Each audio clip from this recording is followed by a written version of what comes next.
Hoje é muito mais claro para mim, assim, que a Tokidon, ela esteve na minha vida durante todos os anos. Eu sou uma pessoa com deficiência, então sou mulher com deficiência. Tenho baixa visão, embora não pareça, né? Eu enxergo 5% da visão direita, em torno aí de 25% da esquerda. Então, desde muito pequena, eu sempre precisei de muitos cuidados, assim, de muita ajuda, né? E aí, depois eu vivenciei isso na velhice do meu avô. Foi uma pessoa que foi muito especial, assim, para mim. Ele foi a pessoa que cuidou de mim em muitos momentos, né? De mim e da minha mãe, né, que era muito novinha também. Aconteciam, né, aquelas coisas da velhice, quedas, doenças. O envelhecer, ele muitas das vezes não é fácil, né, dolorido. A família, quem tá do lado ali, sente muito, assim, e eu senti muito ali na pele o que é estar do lado de alguém que precisa de cuidado, que precisa de carinho, sentir importante, né, sentir que as pessoas que estão ao redor estão cuidando, mas estão fazendo aquilo com amor, com carinho, porque é muito ruim quando você precisa de alguém, e eu vivenciei isso em muitos momentos também. E a pessoa fazia de má vontade, fazia de cara feia, e aí você se sente um inútil. E quando a gente fala de empresas de cuidadores, né, ainda hoje eu sinto um preconceito, assim, eu sinto as pessoas com medo, né, porque de fato tem uma bagagem histórica aí também. Hoje, quando eu olho para a Tokidon, que é uma empresa de cuidados a domicílio, nossa missão é cuidar de pessoas, cuidar de vidas todos os dias, né, e uma de cada vez. Cuidado personalizado, e aí o cuidado humanizado, o cuidado com amor. Então hoje, quando eu olho para a Tokidon, eu me vejo muito nela. Hoje eu me sinto muito realizada.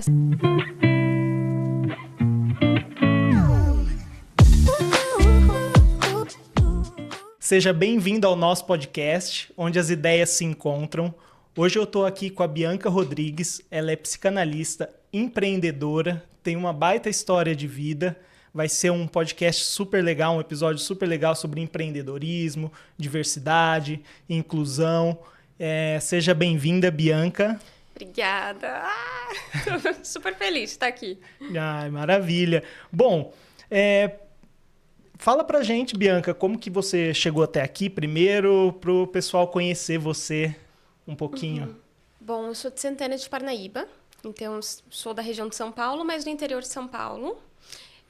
Venho de uma família muito atípica, né? Eu sempre gosto de dizer isso, que a minha família é super atípica. Então, com uma mãe muito jovem, né? Que mais parece uma irmã. Então, a minha família toda, ela são de Cajamar, mas a gente morou a vida inteira em Santana. Minha mãe engravidou com 14 anos, em 13 para 14, então por isso que eu digo que é mais uma irmã do que uma mãe. E fui criada pelo meu avô a vida inteira, né? Então sempre foi eu, ela e meu avô. E a gente em Santana de Parnaíba, vindo de uma família assim muito simples, né? E acho que é um pouco disso, assim. Que mais? E o que você hoje tem uma empresa de cuidadores, a Tokidon. Qual que foi a sua motivação para criar a Tokidon, assim? Sim. Eu acho que hoje é um pouco mais claro para mim a minha motivação. Assim, no início eu achava que eu criei a Tokidon porque eu vi alguém fazendo algo parecido e falei, eu vou fazer também. Só que hoje é muito mais claro para mim, assim, que a Tokidon, ela esteve na minha vida durante todos os anos, né? Eu sou uma pessoa com deficiência, então sou mulher com deficiência. Tenho baixa visão, embora não pareça, né? Eu enxergo 5% da visão direita, em torno aí de 25% da esquerda. Então, não dá 50% das duas juntos, né? Então, desde muito pequena, eu sempre precisei de muitos cuidados, assim, de muita ajuda, né? De pessoas da minha família, no início, quando a gente descobriu, de amigos, quando vai para a escola, porque as pessoas não têm preparo, né, assim, principalmente quando a gente fala assim de 15, 20 anos atrás, era mais difícil ainda, né? Então eu sempre estive do lado de quem precisa de ajuda, né? E quem precisa ser cuidado por alguém. Isso para mim sempre permeou a minha vida, né? E aí depois eu vivenciei isso na velhice do meu avô, né? Então, nos últimos anos de vida dele, que foi uma pessoa que foi muito especial, assim, para mim, eu falo com os olhos brilhando, porque ele foi a pessoa que cuidou de mim em muitos momentos, né? De mim e da minha mãe, né? Que era muito novinha também. E então, eu digo que ali nos últimos anos de vida dele, eu queria cuidar. A minha mãe passou a cuidar dele também, né? E aí aconteciam, né? Aquelas coisas da velhice, quedas, doenças. e eu consegui vivenciar aquilo junto com ele, e eu sentia na pele também a dor dele, assim, o envelhecer, ele muitas das vezes não é fácil, né? É dolorido, muitas vezes triste mesmo, né? Então, a família, quem tá do lado ali, sente muito, assim. E eu senti muito ali na pele o que é estar do lado de alguém que precisa de cuidado, que precisa de carinho. E, ao mesmo tempo, precisa, sim, ser motivado, se sentir importante, né? Sentir que as pessoas que estão ao redor estão cuidando, mas estão fazendo aquilo com amor, com carinho, né? Porque é muito ruim quando você precisa de alguém, e eu vivenciei isso em muitos momentos também, e a pessoa fazia de má vontade, fazia de cara feia, e aí você se sente um inútil, né? E o sentimento é muito ruim, assim. Então, hoje, quando eu olho para a Tokidon, que é uma empresa de cuidados a domicílio, né?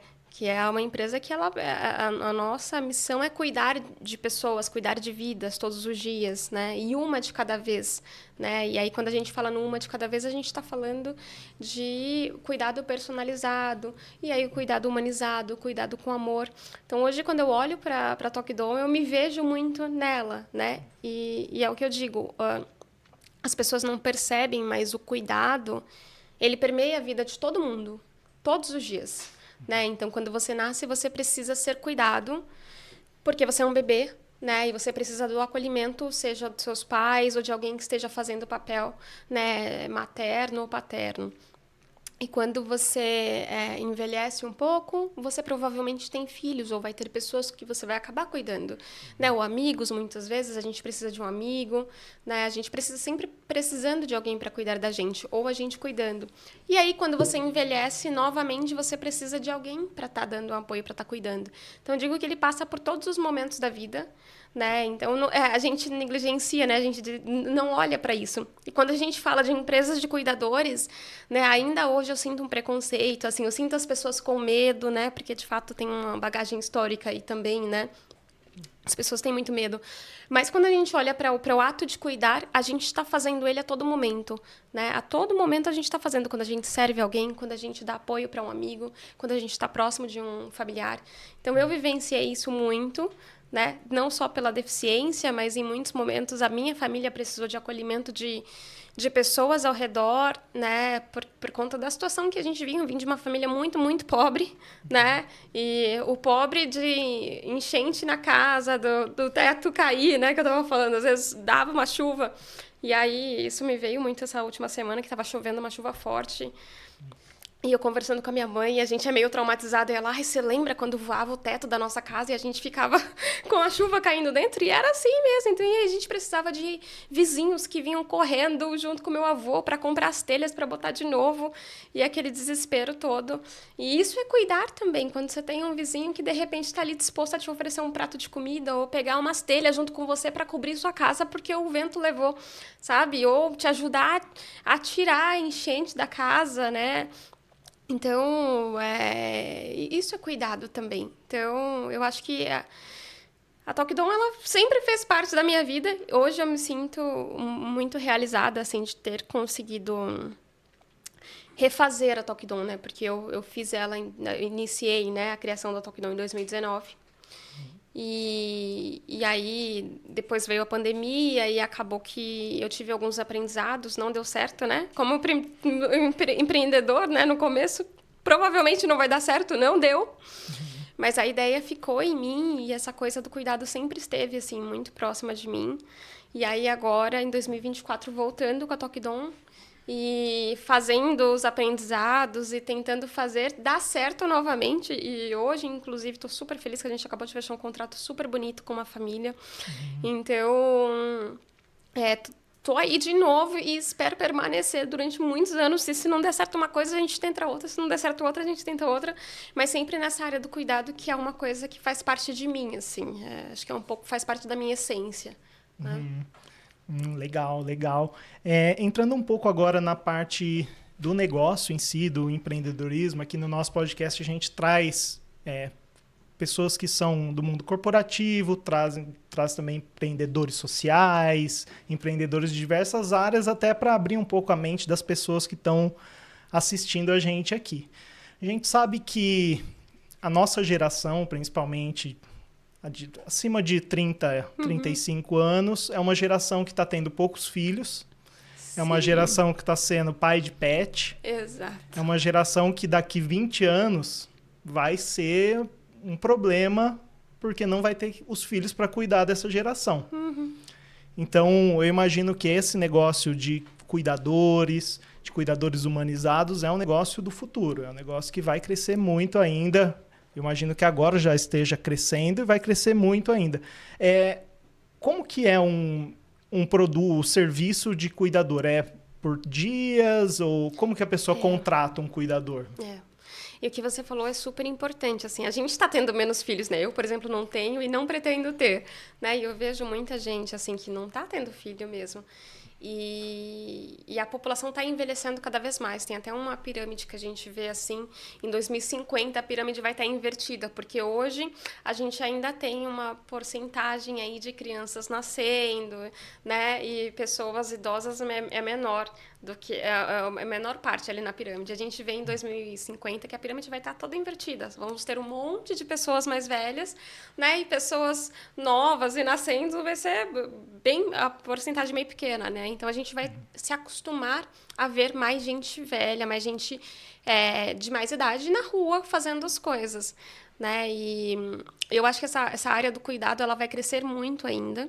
Ela vem crescendo, né? Em outros países como a Itália, são países que já têm isso muito estabelecido. O governo dá cuidadores para a população, então todo mundo que passou de uma certa idade tem direito, né, a ter um cuidador. Ali o governo ajuda, dá uma ajuda de custo para isso.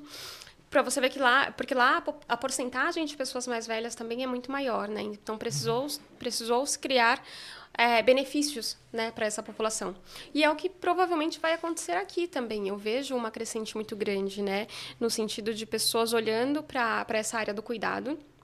E aí, quando a gente fala de cuidador de idosos, né, que são pessoas que estão ali, e aí nós temos cuidadores que são acompanhantes, nós temos os técnicos de enfermagem e os enfermeiros, né?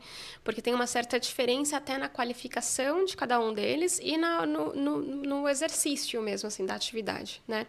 Então, o cuidador de idoso, que ele é só um acompanhante, ele vai fazer companhia para aquela pessoa, né? E muitas das vezes é aquela pessoa que, de fato, às vezes não tem familiar por perto, né? Porque não tem filhos, não tem família perto, ou às vezes até tem a família, mas aí é o que eu sempre digo, nem sempre a família é a melhor opção para cuidar do idoso, né? Quando está numa situação em que precisa de um acompanhante, de alguém para estar ali. Nem sempre a família é a melhor opção. E eu vivenciei isso na pele com a minha mãe cuidando do meu avô, né? Durante a vida toda. Eu vi o quão aquilo pesou para ela, assim, o quão foi difícil para ela psicologicamente falando, sabe assim, o quanto que impactou o psicológico dela.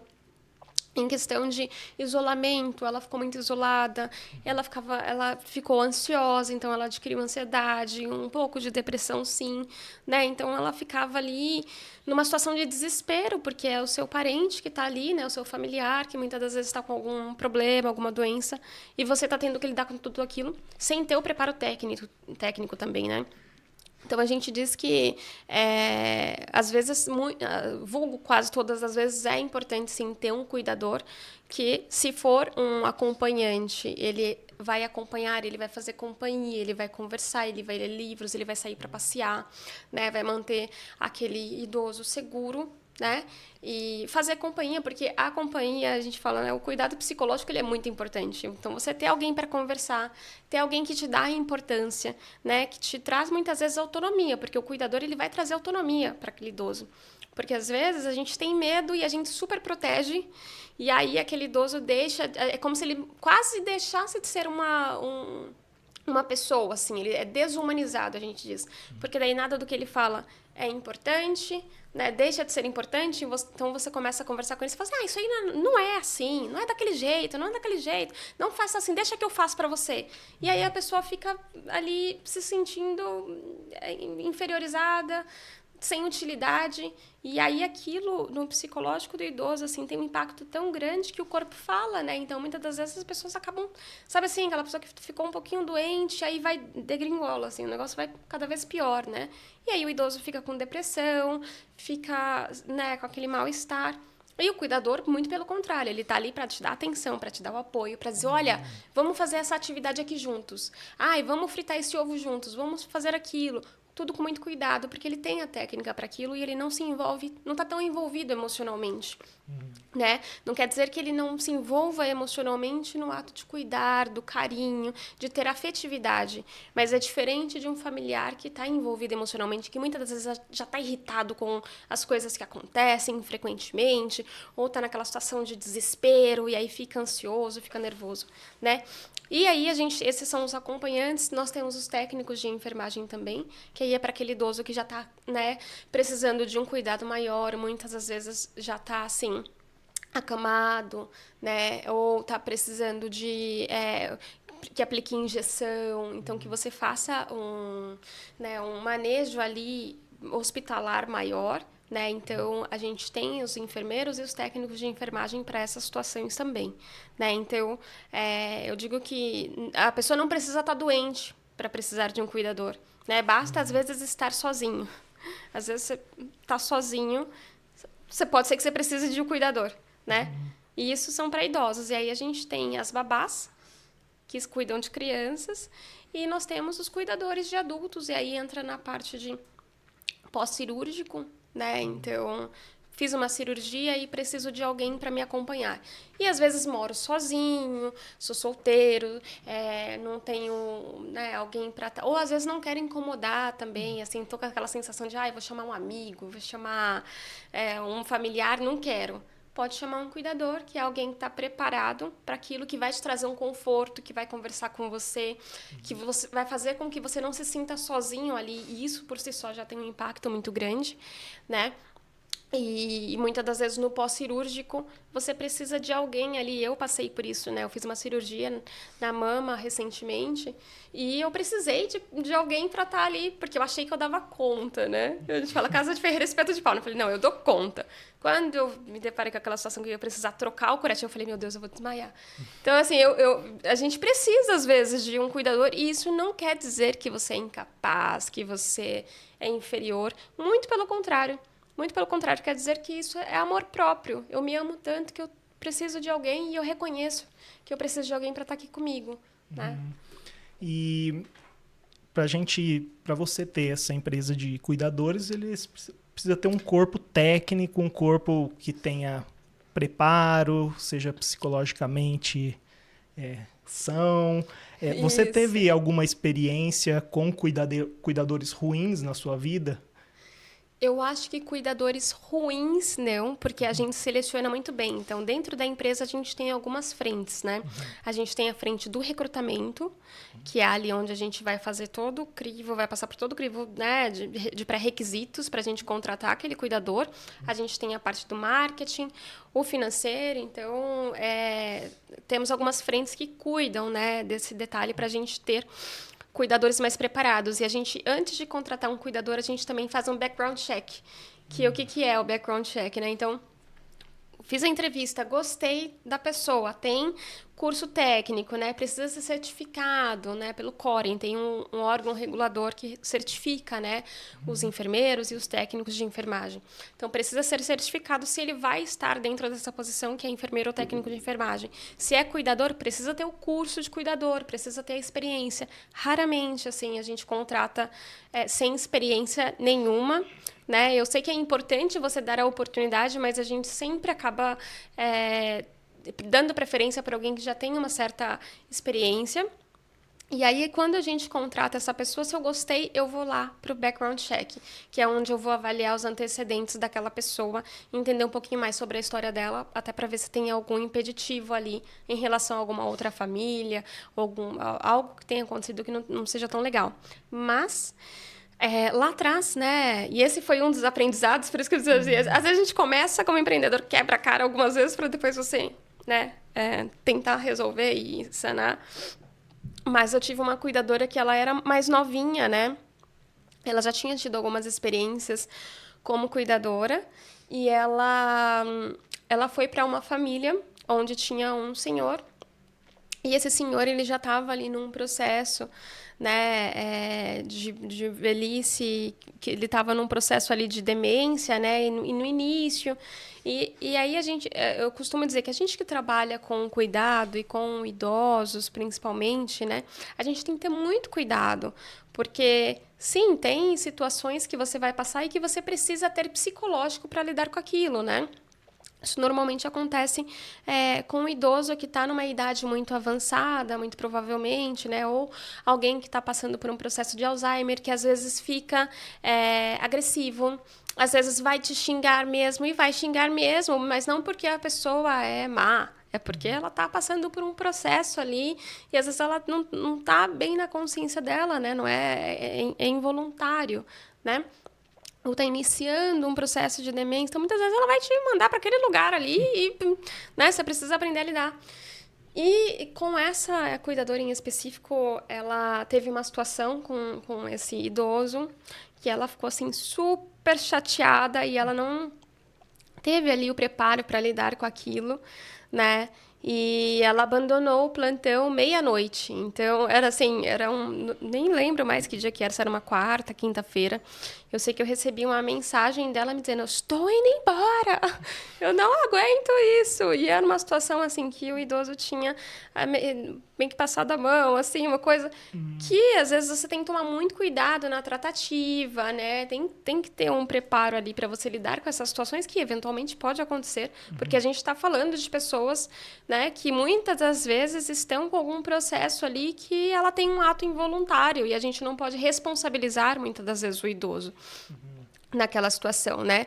A gente tem e a gente toma muito cuidado para cuidar do nosso cuidador. Então, eu dou todo o suporte psicológico para essa pessoa. Estou sempre conversando com essa pessoa para entender como é que tá e dando dicas. Olha, tenta por esse lado. Ah, e se não tá dando certo, fala de outro jeito, né? Ou não fala que você tá ali porque, às vezes as pessoas falam, não, é porque eu preciso estar aqui para cuidar de você. Se acontecer alguma coisa, não fala isso. Fala, é porque eu quero estar aqui, porque eu preciso estar aqui também para estar junto com você. Então, usa outras palavras, né? E aí, naquela situação, foi logo no início, assim, e aí eu fiquei desesperada, a família me ligando, desesperada, preciso de outra pessoa no lugar agora. E isso era, eu lembro até hoje, era assim, meia-noite e pouquinho, o celular tocando e eu desesperada. Aí eu fui atrás, aí eu tinha uma outra cuidadora, a gente sempre tem os cuidadores reservas, assim, né? E aí eu fui para uma outra, que chamava Andressa, e ela é uma fofa, assim, ela já era mais experiente. Aí ela, Bi, isso aí eu tiro de letra, eu já sei como é que é, deixa comigo que eu vou lá, que eu sei como é que funciona. Então, teve essa situação hoje eu me preparo melhor, assim, eu fiz alguns aprendizados dessa situação em específica, que foi bem relevante, assim, foi um desespero na hora, para que não aconteça, ou se eventualmente acontecer hoje, esse cuidador ele estar mais preparado, ou ele saber o que fazer. E na dúvida, me liga, sabe? Assim, procura um apoio psicológico de alguém para entender. Claro que tem limites, né? E a gente deixa muito claro nos nossos contratos. Então, hoje, se você quer contratar um cuidador ou quer contratar uma babá, tem um contrato. E aí, nesse contrato, a gente coloca todas as cláusulas ali bem claras, tanto para a família quanto para o cuidador, para que os dois fiquem seguros, né? E para que os dois saibam das suas responsabilidades também. Então, que é uma coisa que é super importante, né? E que ajuda. E a gente cobra, você perguntou das horas, né? Se é mensal. Depende muito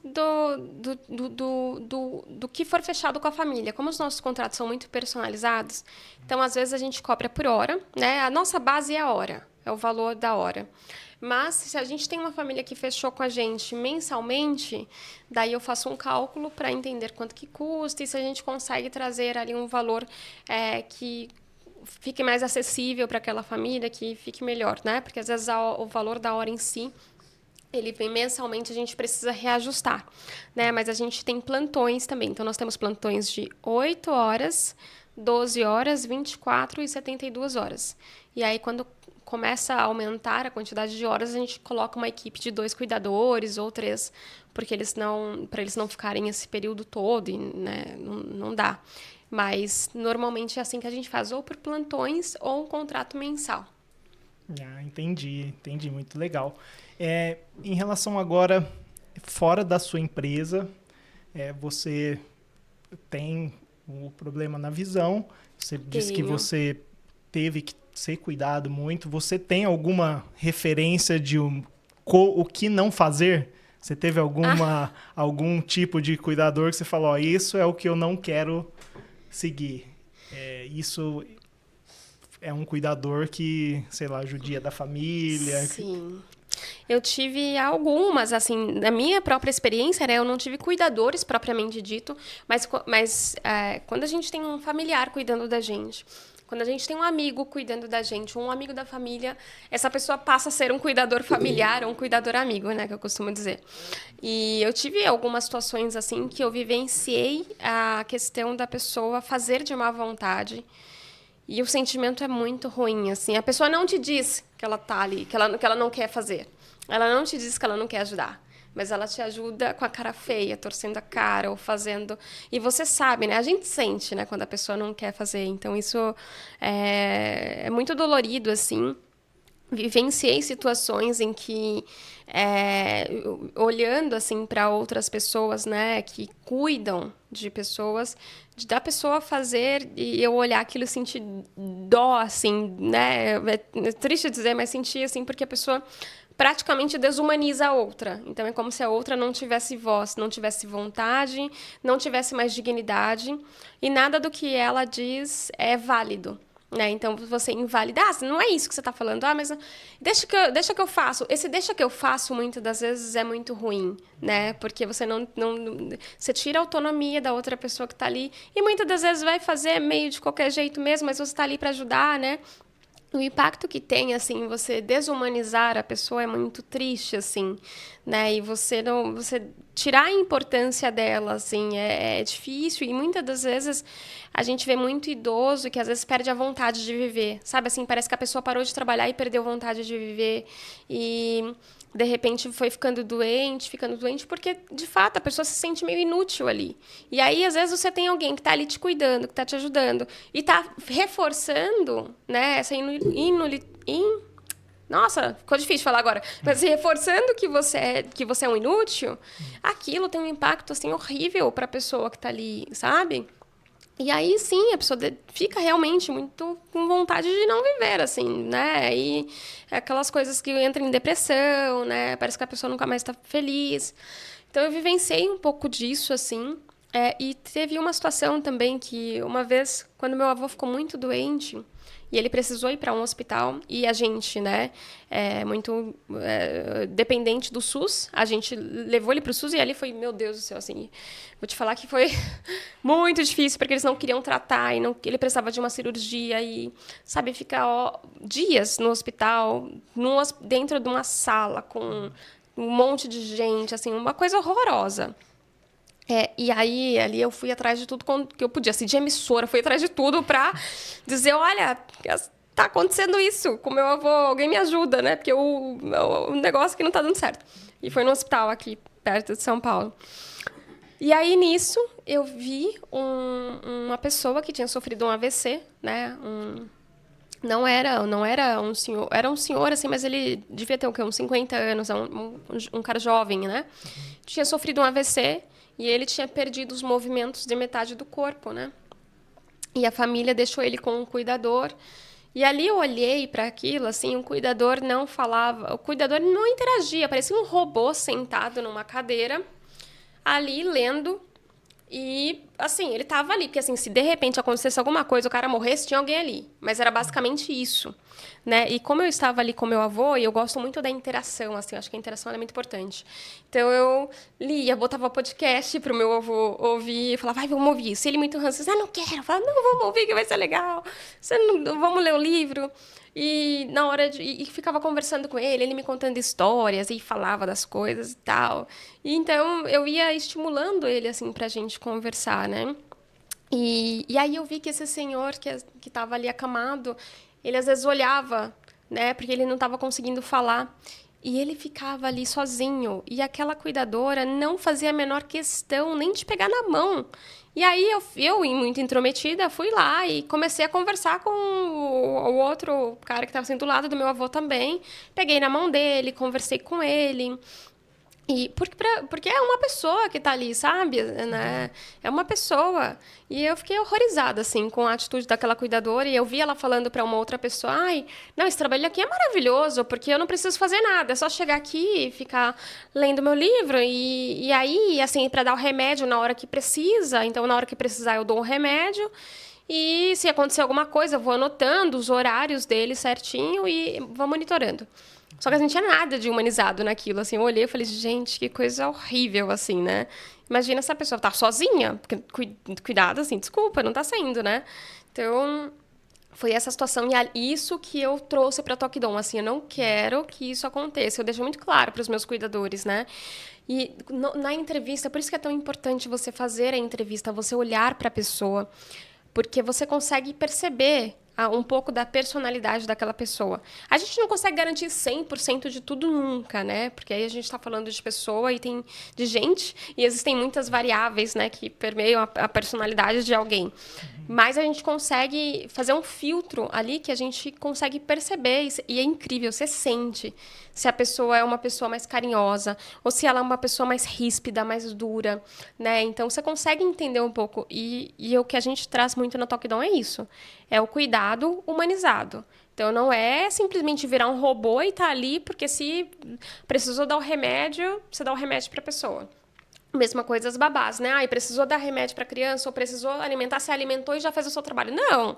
Você precisa interagir, você precisa brincar, você precisa ouvir música, você precisa gostar do que você está fazendo, porque senão não vai funcionar, né? E isso tá dentro do nosso nome, né? O nosso nome é Toque Dom.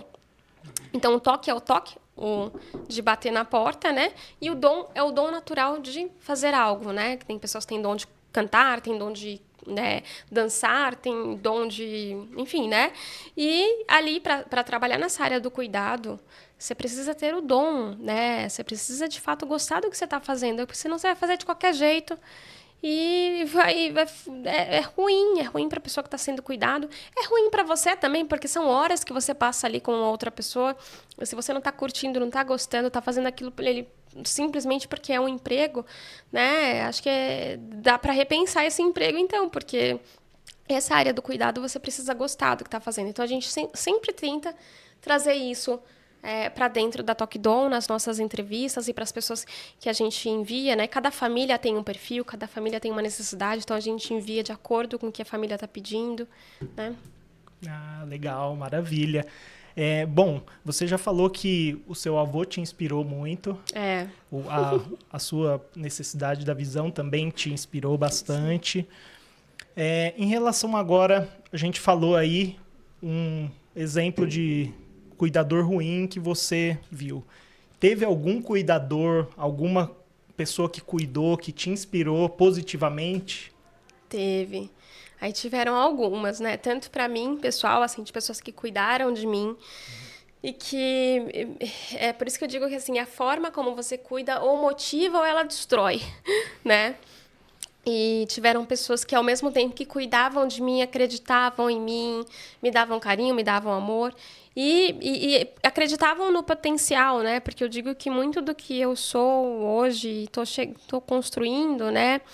É muito pelas pessoas que acreditaram em mim, assim. Eu tive uma pessoa chamada Glória, e era Glória mesmo, Glória a Deus, porque ela se apaixonou por mim, assim, né? Na minha infância, se interessou muito pela questão da minha visão, então me apoiava muito, me ajudava muito, né? Então ela fez muita diferença para mim.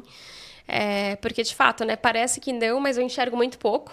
Então, ela super me apoiou e hoje eu sou super adaptada por conta da ajuda, né, dessa pessoa que acreditava e que me deu carinho e amor muitas vezes que eu precisei na própria escola, né? Eu tive amigos cuidadores que ditavam para mim, eu nunca enxerguei o quadro, né, a lousa. Então, amigos que, enquanto eu estava escrevendo, eles escreviam e iam ditando, é assim, não sei o quê, e eu ia escrevendo junto, né? Então, esse é um ato de cuidado também, muito importante, né? E eu tive cuidadoras na Toque Dom também, que, apesar delas estarem trabalhando pra gente, junto com a gente, super me inspiraram, assim. E são pessoas que você vê que parece que nasceu pra isso, sabe? Aquela pessoa que gosta do que tá fazendo, cuida com amor, e aí se apega ao paciente, aí fala, e fala com gosto, sabe? Aquelas pessoas que realmente você percebe que é feliz fazendo aquilo, né? E trazem, e essas pessoas, elas trazem muita novidade, assim, também, porque nessa área de cuidado, né? Você precisa estar sempre atento, sempre ligado, e às vezes uma coisinha que você faz diferente torna a vida da pessoa. Aí uma leu lá que a música pode ajudar no tratamento de Alzheimer, então, eu coloquei música e de repente ela estava me mandando no vídeo dançando com a paciente, assim, eu falei, que coisa mais fofa, né? Mas, então, tiveram essas situações aí e que foram lá no início da Toque Dom, que eu fiquei muito feliz também. E a gente fica feliz porque faz parte de mim, né? E eu vejo que a gente pode fazer a diferença para o bem também na vida da pessoa que você está cuidando, né? Você tornar a vida de uma pessoa que está num momento de vulnerabilidade uma vida mais feliz, uma vida mais prazerosa, sabe? Tendo momentos de mais felicidade, assim, é muito bom, né? Porque você percebe que você está fazendo a diferença na vida daquela pessoa, né? Então, tiveram, sim. Muito, muito legal. A gente tem os nossos mentores, assim, as pessoas que a gente... que nos inspiram, né? Em relação agora aos desafios, né? Uhum. Você, imagino que teve muitos desafios na sua vida. Veio para São Paulo, fez faculdade aqui. Conta pra gente como que foi a experiência de viajar para um outro país. Que eu sei que você viajou para um outro país. Como que, enxergando 5% em um olho, como que você conseguiu ir para um outro país e... ficar bem lá. Sobreviver, né? Eu digo que a minha vida inteira, assim, eu fico até ligada para ver se eu não estou acostumada a passar por dificuldades, assim, sabe? Aquela coisa. Porque a vida inteira, desde muito pequena, eu passei por várias superações, assim. Você está sempre apagando o incêndio, sabe aquela coisa? Sempre apagando o incêndio, sempre resolvendo alguma coisa. E na minha vida não foi diferente, assim, desde muito nova, né? Então, ali no processo do início, né, com uma mãe muito nova, de 13 para 14 anos, né, então vivenciei bastante dificuldade na área pessoal mesmo ali, ela também, né, a gente veio de uma família muito desestruturada, né, então meu avô já vinha de muita dificuldade, ele carregava boi nas costas, trabalhava em frigorífico, a minha avó abandonou ele quando a minha mãe tinha 3 anos, então minha mãe cresceu sem mãe, cresceu com muitos traumas, né, criada por um avô. E aí, né, coitada, foi no frigorífico que ela ficava lá dormindo à noite, que ela acabou engravidando, inclusive. É por isso que eu digo que às vezes o meio ele influencia assim na sua vida, né? Não tem como dizer que não. E aí a gente foi superando os desafios, então fui crescendo ali junto com a minha mãe, com meu avô, né? E aí eu tive um tio esquizofrênico também, que era assim um nível além do real mesmo. Então, vivenciamos muitas situações difíceis assim com esse tio. Até ele quis me matar uma vez, porque numa situação ali que ele queria pegar um brinquedo meu e eu não quis deixar. Aquela coisa, né? E ele tinha esquizofrenia. Então, às vezes, ficava agressivo. Então, era um desafio atrás do outro, assim, sabe? Aí a pobreza, aí às vezes caía o teto, às vezes enchia a casa, às vezes era tiroteio perto de casa, porque vinha de uma comunidade que aconteciam coisas ali também. Então, assim, situações que eu fui, né, enfrentando. E aí, conforme eu fui crescendo, comecei a trabalhar muito nova, né? Eu vendia mexerica na rua com 13 anos, depois fui fazer garfinho, aí fui fazer pasta, aí fui fazer guardanapo, e fiz um monte de coisa que a gente usa, né? E aí, com 16 anos, 15 para 16 anos, eu fui influenciada a fazer o Enem, né? Fiz o Enem, aí foi mais um processo de superação, porque daí tinha que ser 2 dias ditado, porque não conseguiam ampliar minha prova, porque se ampliasse ia virar um livro, eu não ia conseguir fazer, aí 2 dias ditado. Aí fazendo lá, graças a Deus, né, tinha alguém para ditar. Aí consegui tirar uma nota boa, aí fui fazer faculdade, consegui uma bolsa na faculdade. E depois disso, entrei no mundo corporativo, né? E aí, depois eu percebi que o inglês ele era muito importante, né? E eu sempre tive muita dificuldade de aprender tudo, basicamente, assim, em muitos momentos, porque na faculdade foi um desastre, assim, no começo, porque eu entrei numa faculdade que era uma faculdade considerada de elite para mim, que não era nem um sonho imaginar entrar numa faculdade daquela. E aí eu não enxergava a lousa e também não sabia, o cara me falava de umas coisas lá, isso aqui você tinha que ter visto no ensino médio. Eu falava, meu filho, no ensino médio eu tava subindo em cima da carteira, porque a escola tava imundando, chovia em cima da minha sala. Você acha que eu tava aprendendo isso? Nem enxergar a lousa eu enxergava, né? Mas aí, então, eu tive essas dificuldades e aí, imagina aprender inglês, né? Assim, pra mim era difícil, porque eu não enxergava a lousa e tudo. E aí me falaram, Bia, vai embora, vai para outro país e tenta a vida. E eu acho que por conta de todas essas situações, assim, né? E por ter até uma mãe muito nova que ela também não tinha medo e me incentivava, ela não super me protegia, ela falava, vai, faz, se não der certo, você volta. Então, assim, né? Eu acho que isso acabou me incentivando e fiquei com um pouco menos medo de fazer coisas, né? Pelas coisas que eu vivi, muita coisa foi fichinha. Então, eu falei, vou embora pra Irlanda, juntei uma grana. Fui, sem falar nada de inglês, e tinham 2 folhas que estavam escritas bem grandes, assim, que era, tipo, o que você tem no seu bolso, para onde você vai? A tradução e o inglês bem grandão, para que se alguém perguntasse eu dava a folha, e eu tentava me comunicar lá. E aí, chegando lá, fui morar numa casa com 5 brasileiros, né? Porque assim normalmente é na Irlanda, né? A gente divide. E não estava aprendendo nada, porque dentro da casa eu só falava português. E na escola, eu não conseguia entender o que a professora falava. E ela escrevia em inglês também. Eu já não enxergava o quadro também, então ficava assim uma coisa... E aí foi que eu me candidatei, né, num site de babá. Então, acho que também um pouco da Tokidon veio um pouco daí, né? Porque eu fui babá também. E aí, ali eu fui babá de 2 meninas. A família me aceitou, não sei como. Eu cheguei para eles também com uma folha de perguntas e respostas de babá. E fui muito sincera, olha, nunca trabalhei de babá na vida, tenho pouca visão, mas eu tô disposta a tudo. Então, assim, se vocês me contratarem, eu vou dar um jeito de aprender e fazer isso aqui funcionar. Então, eles me contrataram, deu certo, eu fui contratada para 6 meses de babá. Aí, passou os 6 meses, eles me convidaram para ficar mais 6 meses. Né? Se você quiser ficar, a gente te ajuda e tudo. E aí, acabou que eu fiquei um período de 1 ano lá. E foi muito bonito, assim, porque foi uma superação para mim, imagina. Em todos os sentidos, né? Ir para outro país, que na minha realidade, assim, né? Era muito difícil, nunca nem imaginava. Aprender o inglês, fazer isso com pouca visão. Então... E conhecer, né? Um país lindo daquele, a Irlanda.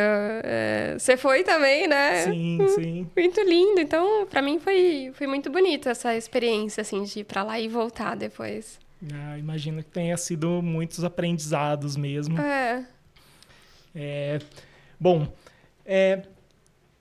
aqui no Brasil, voltando para cá, então, para Tokidon, saímos um pouquinho.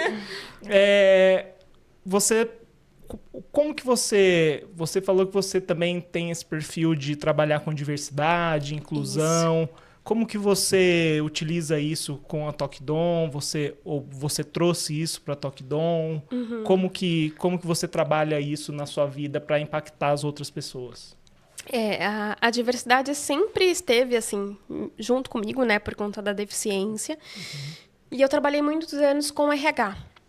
Né? Então, trabalhei mais de 10 anos em empresas no mundo corporativo com RH. E ali, eu sempre estive próxima dessa área de diversidade. Né? Então, eu sempre era uma pessoa que levantava a mão para falar alguma coisa sobre diversidade e olhando para o lado de pessoas com deficiência, né? Porque a diversidade tem vários pilares. Temos mulheres, raça, né? A gente tem LGBTQIA+.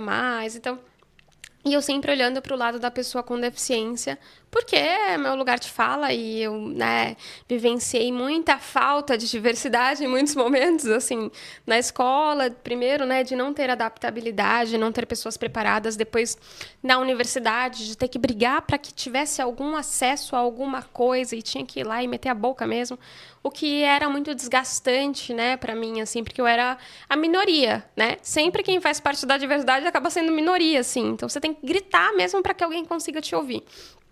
E isso no mundo corporativo também, assim, entrando para o mundo corporativo, fazendo parte de empresas, né, que eu vivenciei, assim, muito momentos de dificuldades ali, né, que não conseguia fazer as coisas, ou fazia num período maior do que as outras pessoas, e não ter pessoas com quem conversar, e gente te olhando diferente por conta da deficiência, gente te carimbando, né? Porque é isso que acontece, as pessoas te carimbam, te dão...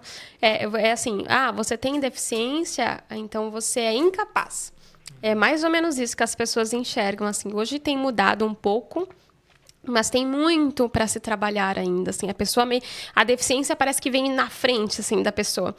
E aí, quando a deficiência não é visível, né? Que é o meu caso, assim, não é tão visível, você tem que ficar ficar provando. E aí tinha um processo meu interno de... Às vezes fingir que não tinha deficiência porque eu queria parecer igual a todo mundo para provar que eu tenho capacidade, sabe? Só que aí você sofre mais. E aí quando você precisa de ajuda, aí as pessoas não te acreditam muito, né? E aí quando você conta que você tem a deficiência, aí as pessoas já ficam, nossa, já querem te carimbar. Ou eu digo que você é visto como um bibelô ou você é o super-herói, né? Eu aprendi isso com uma pessoa que fala de diversidade, chamado Guilherme Barra, um expert em diversidade, e uma vez numa mentoria com ele me falou, eu falei, putz, pior que isso é verdade, assim. Ou você é bibelô, ou você é o coitadinho, e aí você é colocado naquele lugar de coitadinho, e você é o café com leite. Isso aconteceu comigo várias vezes. Ai, não precisa fazer nada, não, você não preocupa, não, você é o café com leite, você tem deficiência.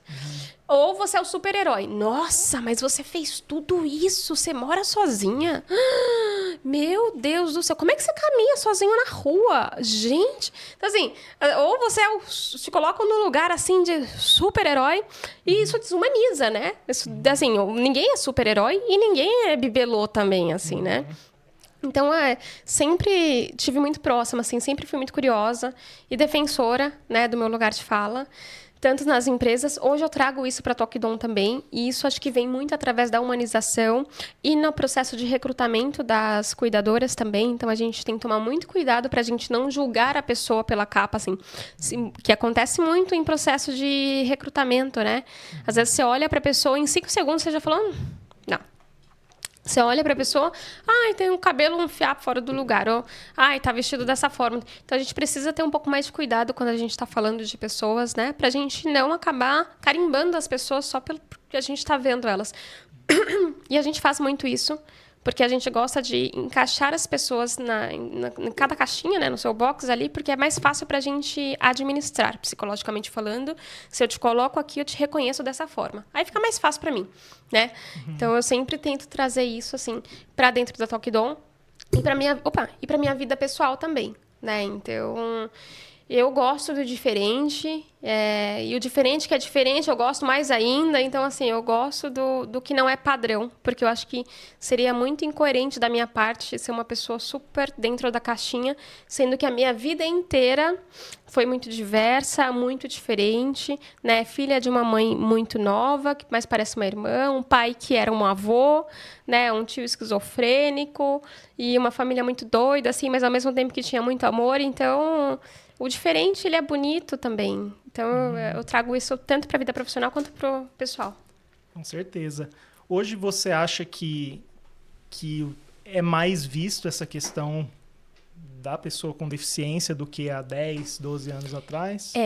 Hoje a gente tem muito mais visibilidade, né? Então, eu percebo que há anos atrás, quando eu comecei também, assim, a trabalhar, entrar no mundo corporativo, era bem mais difícil, assim, né? As pessoas não sabiam como lidar, né? E aí tinha uma questão também de lá atrás, a família, ela super protegia a pessoa com deficiência, então não deixava ir para o mundo. Tem deficiência, eu vou super proteger. Eu tive amigas assim, que a família super protegia, não deixava fazer nada. Aí a pessoa às vezes fica meio assim também, aí não se desenvolve. Então ela não consegue ir para o mundo, né? E muitas das vezes,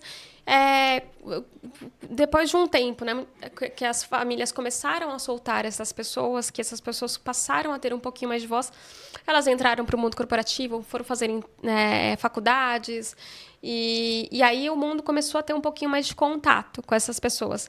E eu digo que, às vezes, esse processo de diversidade, ele é um processo de informação. Porque muita gente é ignorante em relação ao assunto e não sabe como fazer. A gente tem dificuldade mesmo de lidar com o que é diferente, né? Então, às vezes, não é porque as pessoas são ruins, é porque elas não têm informação, elas não sabem como lidar e lidam, às vezes, de uma forma que não é legal, né? Então, isso aconteceu muito, eu percebo esse processo, essa evolução nas empresas. Eu acho que ainda tem muito para caminhar, tem muito, né? Tem muito de colocar as pessoas não só para cumprir cotas, né? Que é muito comum. A empresa traz uma enxurrada de pessoas com deficiência para cumprir a cota e ficar dentro da lei. E aí, quando elas estão lá dentro, não sei o que eu faço com essas pessoas. Aí eu começo a ter um monte de problema e aí eu taxo essas pessoas de incapazes, né? Então, assim, é um problema que vai é uma bola, assim, que vai, né?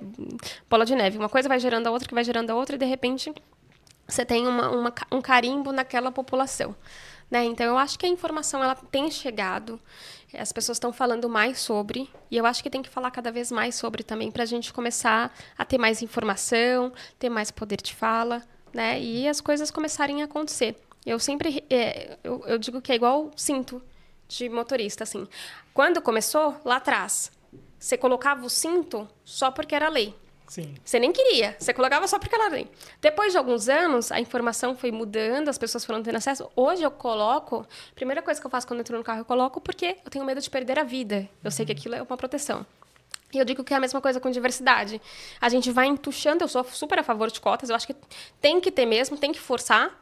E aí, eu acho que com o tempo, a ideia sobre isso vai mudando e quem sabe um dia a gente não precise de cotas para colocar as pessoas com deficiência. A gente não precisa de uma lei dizendo que você precisa fazer isso, sabe? Então, eu acho que tem evoluído bastante. Maravilha. Nós estamos encaminhando aqui para os minutos finais. Queria que você deixasse um recado para quem está ouvindo aí que às vezes reclama muito da vida, que nada dá certo para ele. Da onde você tira essa vontade toda de ver a motivação para seguir a vida? Olha, deixa eu pensar aqui. Eu tenho dificuldades, assim, com essas, né, de deixar mensagens, assim, porque hoje eu digo que a gente tem muito coach, né, falando, olha, para você ser feliz, você tem que fazer isso e aquilo. E eu sempre digo, a realidade, ela não é nem boa e nem ruim, ela é o que é. E você tem que lidar com aquilo, que foi o meu caso. Então, tá muito ruim? Tá muito ruim mesmo. Vamos reconhecer que tá ruim, vamos ver o que a gente faz dentro desse ruim para mudar. Eu quero mudar? Vamos levantar a bunda e fazer alguma coisa para tentar ser diferente, né? Sempre reconhecendo que o meio ele influencia sim, e às vezes você precisa reconhecer esse meio e tentar entender o que dá para fazer diante daquilo que você tem. Então, minha mensagem é: você está num momento hoje que não está muito favorável, que não está legal, olha e vê o que você consegue fazer com o que você tem, né? Não fica criando muita coisa, muitas ideias. E a gente tem muito disso, né? A infelicidade vem pela necessidade de uma felicidade muito grande, né? E às vezes a gente fica buscando uma ideia de felicidade que a gente coloca muito à frente no futuro, sendo que você pode criar momentos pequenos de felicidade agora, com o que você tem, né? Seja comendo um pudim no chão de casa com uma televisãozinha desse tamanho, sem enxergar, que era o meu caso, muitas das vezes com a minha mãe, encostando a cara, mas aquilo ali para mim, você perguntar, lembra de um momento de felicidade? Era aquele, com a minha mãe. Então, é enxergar a realidade como ela é, né? Vivenciar aquilo, encarar aquilo e ter perspectiva de repente ir para um lugar melhor ou apreciar aquilo que você já tem de alguma forma também. É muito assim, dentro da realidade. Muito bom, muito bom. Bom, para finalizar aqui, como que as pessoas te encontram? Como que as pessoas encontram a TocDon também? Fala pra gente aí suas redes sociais, o site. Legal. A gente tem o nosso Instagram. Então, o nosso Instagram é TocDon, TOCDOM de mãe. Cuidadores, então TocDon Cuidadores, esse é o nosso Instagram. Aí nós temos o nosso site, que é tocdomcuidadoevida.com.br. E eu acho que essas são as nossas redes sociais, assim. Aí tem o telefone também, mas eu não sei se eu posso passar o telefone aqui. Acho que o site o pessoal acha lá. Se você digitar TocDom, TOCDOM, certamente vai aparecer no Instagram e no website também. É o nome mais bonito de empresa que já foi criado, eu acho. Super fã. Então... Bom, obrigado, Bianca, por esse papo aqui. Passou voando. A gente podia continuar falando muito aqui. Muito obrigado. A gente esteve aqui com a Bianca Rodrigues, empreendedora. E nos vemos no próximo episódio do nosso podcast.